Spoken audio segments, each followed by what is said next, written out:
Son las 7 de la mañana, las 6 en Canarias.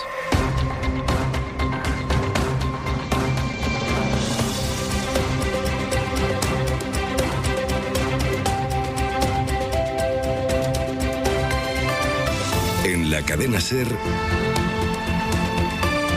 Hoy por Hoy, con Ángeles Barceló. Hola, muy buenos días. Hungría ha acabado en las urnas con 16 años de populismo del ultraderechista Viktor Orbán. La oposición, liderada por un abogado de derechas que se presenta como europeísta, Péter Magyar, ha arrasado en las elecciones presidenciales con una mayoría de 2/3. El nuevo presidente podrá incluso reformar la Constitución y revertir algunas de las reformas que ha impulsado Orbán en la última década. La derrota tiene todo el simbolismo porque es la derrota del principal aliado de Trump y de Putin en Europa, que respira aliviada. A választási eredmény számunkra fájdalmas.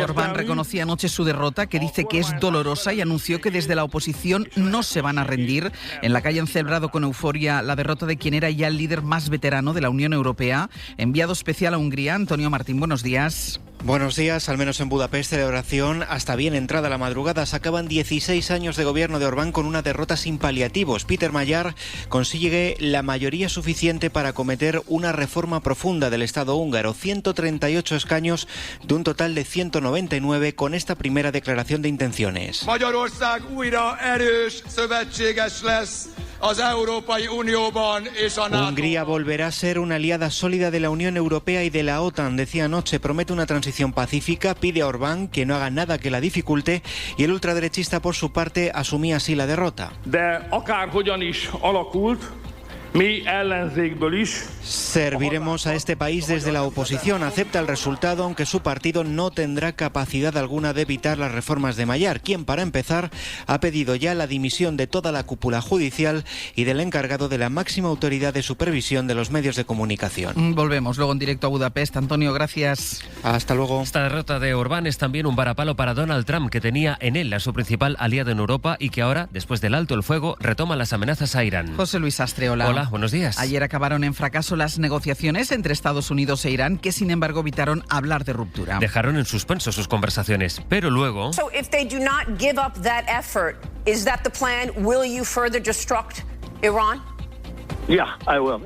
Donald Trump llegó a poner en entredicho la tregua. En esta entrevista en la Fox dijo que si Irán persiste en su empeño de tener armas nucleares, ellos seguirán destrozando el país. Y está publicando ahora mismo el Wall Street Journal que, según varios funcionarios, el presidente de los Estados Unidos se plantea atacar ya a Irán con acciones militares limitadas. Por lo pronto, lo que entra en vigor hoy a nuestras 4 de la tarde es el bloqueo naval que ha anunciado Washington para el estrecho de Hormuz. Y el Comando Central del Ejército de Estados Unidos ha explicado que solo lo van a aplicar a los buques que entren o que salgan de los puertos iraníes, independientemente de la bandera de la embarcación. El resto sí podrá circular. El hecho es que el anuncio del nuevo bloqueo de Hormuz ya ha hecho que el barril de petróleo se haya disparado y esta noche ha vuelto a ponerse por encima de los $100. El presidente del Parlamento iraní ha publicado una foto de los precios de la gasolina ahora mismo en Washington y ha escrito: disfrutad las cifras actuales, con el llamado bloqueo pronto estaréis nostálgicos por la gasolina a $4 y a $5. Está empezando el lunes, es 13 de abril. La mañana se va a mover, por tanto, en torno a esos dos grandes titulares de la crónica del mundo: el bloqueo en Hormuz y la victoria de la oposición conservadora en Hungría, que termina con 16 años de gobiernos de Orbán en ese país, lo que ha provocado ya las primeras reacciones en Europa. Isabel Fernández Pedrote, buenos días. Hola, Ángeles, buenos días. Son muchos los dirigentes que ya han felicitado a Magyar. En Francia, Macron le anima a avanzar hacia una Europa más soberana para la seguridad del continente. El alemán Merz ha dicho que está deseando trabajar con él, o la primera ministra italiana, Giorgia Meloni, le ha felicitado, eso sí, agradeciendo a su amigo, así se ha referido a Orbán, la colaboración de los últimos años. El británico Keir Starmer dice que este es un momento histórico no solo para Hungría, sino para la democracia europea. En Bruselas, la derrota de Orbán es una victoria para el europeísmo. Con la marcha del ultraderechista despejan el camino de muchas votaciones cuyo único escollo estos últimos años ha sido el húngaro. Se libran del principal aliado de Putin en Europa. Corresponsal comunitario Enrique García Pozo, buenos días. Buenos días. Bruselas celebra la derrota del que ha sido el líder más díscolo del Consejo Europeo. Hungría ha elegido a Europa y Europa siempre ha elegido a Hungría, escribía anoche la presidenta de la Comisión. Von der Leyen celebra que Budapest reclame su camino europeo, un camino con el que la Unión Europea se fortalece, escribía anoche en redes. Fuentes comunitarias confirman que la presidenta ya ha mantenido una llamada con el vencedor de las elecciones y que ambos han manifestado su voluntad para una cooperación cercana. El presidente del Consejo, Antonio Costa, ha celebrado el récord de participación y ha añadido que los comicios han mostrado el espíritu democrático del pueblo húngaro. La victoria de Magyar abre un nuevo capítulo entre la capital comunitaria y Hungría después de 16 años en los que Orbán se ha erigido como el principal enemigo interno del bloque comunitario y abre la puerta al desbloqueo al préstamo a Ucrania, cuyo veto ha mantenido Orbán hasta el último momento. Aquí en España, el presidente del Gobierno ha calificado de históricas las elecciones en Hungría. El líder de la oposición, Alberto Núñez Feijóo, ha escrito en redes sociales que quienes creen en la democracia liberal han ganado y en el Estado de Derecho tienen motivos para el optimismo. Santiago Abascal, el único díscolo, lamenta que Hungría era la única nación de Europa a salvo de la invasión islamista y que la derrota de Orbán la pone en peligro, dice en sus redes. Para Sánchez ganan Europa y los valores europeos. El presidente del Gobierno está de visita oficial en China, la cuarta en 4 años. Enviado especial a Pekín, Guillermo Lerma, buenos días. ¿Qué tal? Buenos días. No ha querido Sánchez esperar para celebrar la caída de Orbán, al que la Moncloa consideraba una especie de caballo de Troya de Putin y Trump en Europa. Así que tras años de nula afinidad entre Madrid y Budapest por la deriva de su gobierno, en redes sociales el presidente ha mostrado su deseo de trabajar junto al nuevo mandatario húngaro. No ha habido ninguna referencia explícita en sus intervenciones aquí en China al resultado de esas elecciones, pero el presidente sí que ha hecho un discurso antagónico a todo lo que representa la ultraderecha europea. Europa es un actor clave en la estabilidad, en la prosperidad y en la paz del mundo. Y que sin una Europa unida y por tanto fragmentada, no puede haber ni habrá un orden internacional estable. Ha defendido Sánchez la necesidad de una Europa fuerte y unida que ante el repliegue de Estados Unidos aumente su contribución a las instituciones de gobernanza global como Naciones Unidas, donde cree que debe haber mayores cuotas de representación para los países del sur. La policía investiga como un caso de violencia machista en Pamplona la muerte de una mujer de 37 años que en la madrugada del sábado al domingo se precipitó al vacío desde la terraza de un tercer piso. La mujer había anudado varias prendas de ropa y trataba de descolgarse por la ventana del domicilio. Un hombre de 34 años que también se encontraba en la casa ha sido detenido porque se saltó la orden de alejamiento que tenía de ella por una denuncia de malos tratos.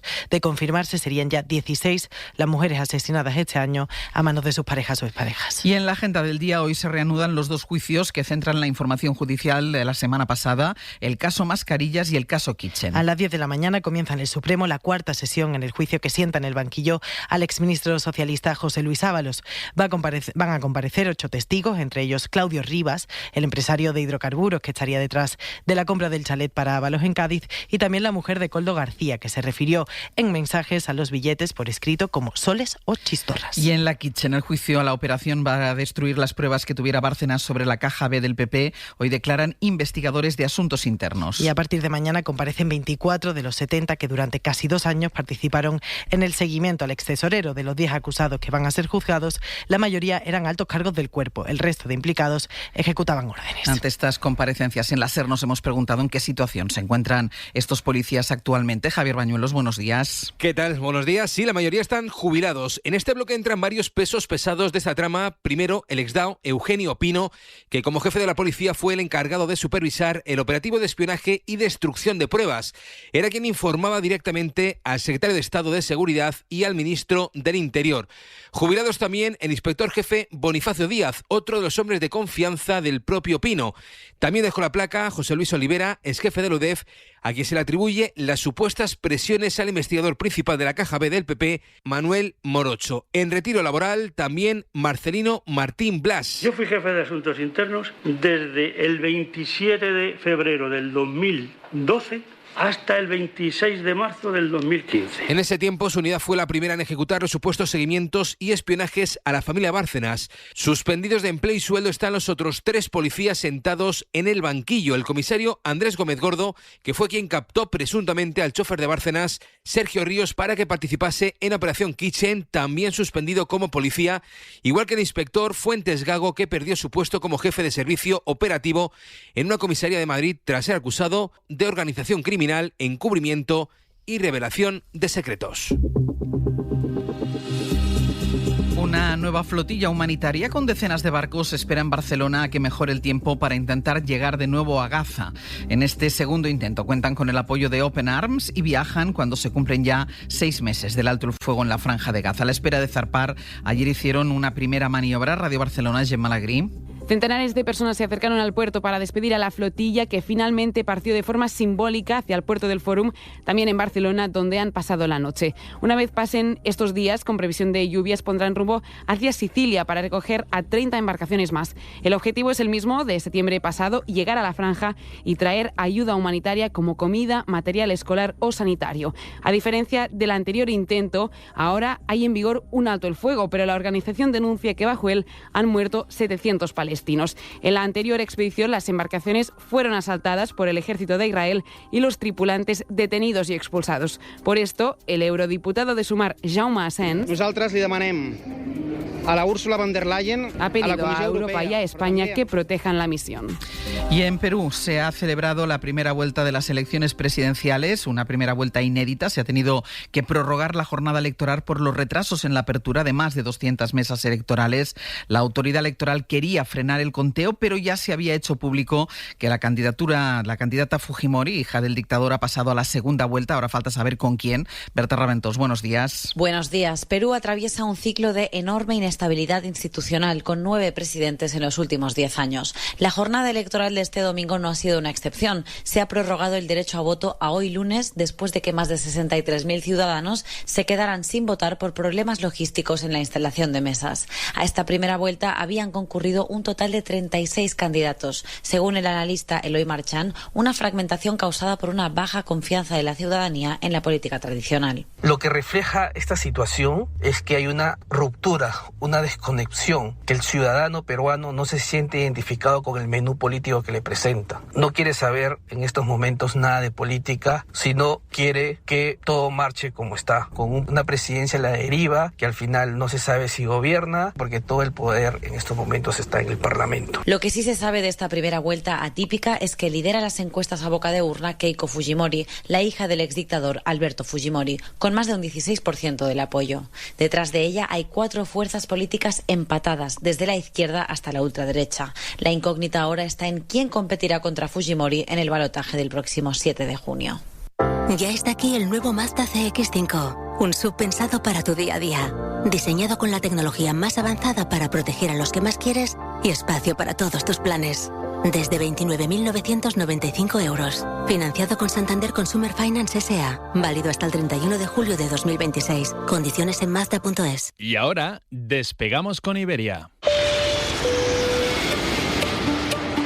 En Iberia sabemos que llegar a tiempo importa. En marzo hemos sido la 4ª aerolínea más puntual del mundo.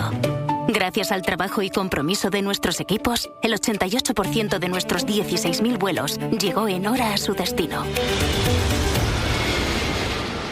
Papá, ¿qué me vas a preparar para mi cumple? Estoy en el Corte Inglés y, bueno, puedo escoger algún vino que te guste o pregunto, que aquí me recomiendan muy bien. Un Gran Reserva si haces un asado de los tuyos, un verdejo si prefieres pescado o un albariño si me sorprendes con marisco. Y claro, un buen cava, que tendrás que brindar por mí, ¿no? Supercor, Hipercor y Supermercado El Corte Inglés. ¿Qué necesitas hoy? En tienda web y app. ¿Quieres ser jueza? ¿Te gustaría ser abogado del Estado? ¿Y letrada de la Administración de Justicia? ¿O tu vocación es ser fiscal? Ahora con las becas SERE tienes la oportunidad de cumplir tu sueño, sin importar quién seas ni de dónde vengas. Entra en becasere.es del 13 de abril al 7 de mayo y solicita tu beca para preparar estas oposiciones. Porque con las becas SERE, lo que quieras ser, serás. Ministerio de la Presidencia, Justicia y Relaciones con las Cortes. Gobierno de España. En la cadena SER, Hoy por Hoy, con Ángeles Barceló. 7:14 de la mañana, 6:14 en Canarias. Nos vamos hasta Castilla y León. Mario Alejandre, buenos días. Hola, buenos días. Y hasta Murcia, Juanjo Asensio, buenos días. ¿Qué tal? Muy buenos días. Algunas noticias de estas dos comunidades, como la iniciativa de un lorquino que ha reunido ejemplares del Principito en 60 idiomas durante sus viajes y ahora lo va a exponer con motivo del Día del Libro.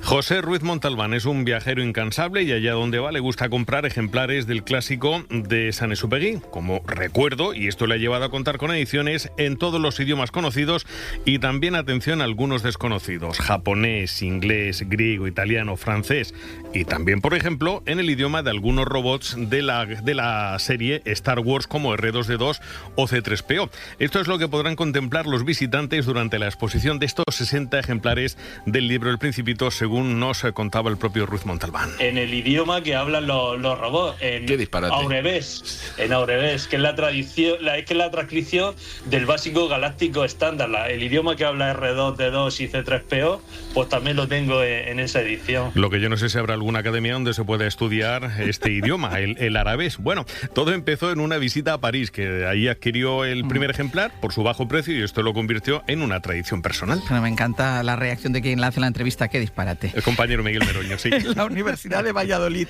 han transcrito textos del siglo XV con un margen de error mínimo gracias a la inteligencia artificial, Mario. No sabemos si podrá traducir esos textos de los robots. Lo que sí que ha hecho esta iniciativa es hacer mucho más entendibles textos que, si pensamos en ellos, textos de hace 6 siglos, pues pensaremos en escritura muy llamativa, trazos artísticos, abreviaturas y palabras que ya no se usan. Bueno, pues gracias a la inteligencia artificial han conseguido transcribir esos documentos con una tasa de error inferior al 1%. Lo explica José Manuel Fradejas, que es catedrático de lengua española en la Universidad de Valladolid. El papel cada vez se estropea más, las condiciones medioambientales son cada vez más difíciles, muchos libros se han sido destruidos y no quedan nada más que algún rastro, menciones. Entonces, si estos que hay ahora los preservamos, que a lo mejor a la gente de hoy no le interesa, pero a lo mejor dentro de 10, 15 años a alguien le interesa. La iniciativa ha sido coordinada por el Centro de Inteligencia Artificial de la Universidad y por el Grupo de Investigación en Filología Digital. Mario, Juanjo, gracias. Un abrazo. Hasta luego.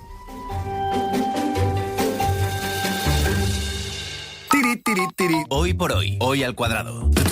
Bueno, escucha esto, que no hay un mensaje más fácil. Gracias, Tipo Directo. Con el nuevo seguro de hogar de Línea Directa pones tu casa en modo fácil. Fácil de entender que te cubre y que no. Fácil y rápido en el servicio y fácil porque te quedas satisfecho. Cámbiate y te mejoramos el precio de tu seguro de hogar directamente. Llama al 917-700-700 o entra en lineadirecta.com.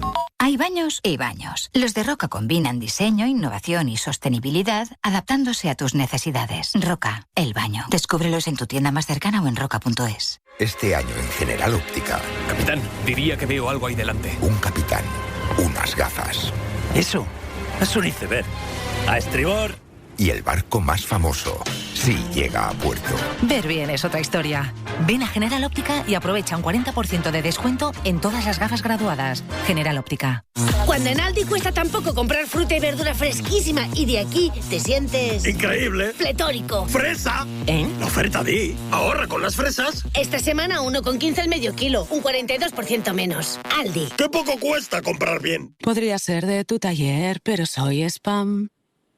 A ver si va a ser tu madre, pero soy spam. No vaya a ser importante, pero soy spam. Esperabas tu paquete, pero soy spam. ¿Cuántas veces lo cogiste, pero era spam? Somos el único operador que identifica las llamadas spam y te da la opción de bloquearlas para siempre. Movistar. La red más segura. Energía, fuerza, vitalidad. Lo puedes llamar de muchas maneras. Yo lo llamo Revital. Revital con ginseng mantiene tu energía durante todo el día. Revital, de Pharma OTC. Y vamos ya con nuestra recomendación cultural para empezar el día. Hoy Dani de la Fuente nos propone la lectura de un cómic. Hemos comenzado por mostrarles el mundo del lobo, el superdepredador. Como hoy está el hombre. Félix Rodríguez de la Fuente marcó a toda una generación, como a Mario Trigo, traductor e ilustrador. A mi hermano y a mí solo nos faltaba un altar, básicamente, en casa. Teníamos todas las colecciones de todas las cosas. La Espera es un cómic precioso en el que Trigo ha contado un viaje que hizo por encargo de una revista para documentar los avistamientos de las nuevas camadas de lobos en Riaño. Intenté basarme mucho en los dibujos que hice allí en el campo. Llevaba mi cuaderno, mis acuarelas y en la espera tan lenta que requiere esa paciencia. El dibujante repasa lo que el lobo ha significado en diferentes culturas y momentos de la historia, hasta convertirse en el malo del cuento. Y una visión religiosa cristiana que se desarrolla mucho a lo largo de la Edad Media y sobre todo asociada a ciertos cambios en nuestra relación con el paisaje, en nuestro acceso al bosque y a los recursos del bosque. Hasta nuestros días, donde aborda con valentía y con franqueza el encendido debate sobre la protección del lobo ibérico y esa caza descontrolada. Yo creo que ahora mismo el lobo está mal protegido. Un ejercicio de memoria en el que recoge también las protestas históricas por la construcción de un embalse que sumergió al pueblo original de Riaño. Un cómic con un profundo sentido ecologista que nos enseña todo lo que deberíamos aprender del lobo, un animal leal, solidario y todo un padrazo, porque la espera por la paternidad es otro asunto que atraviesa la novela gráfica editada por Garbus Books. 7:20 de la mañana, 6:20 en Canarias.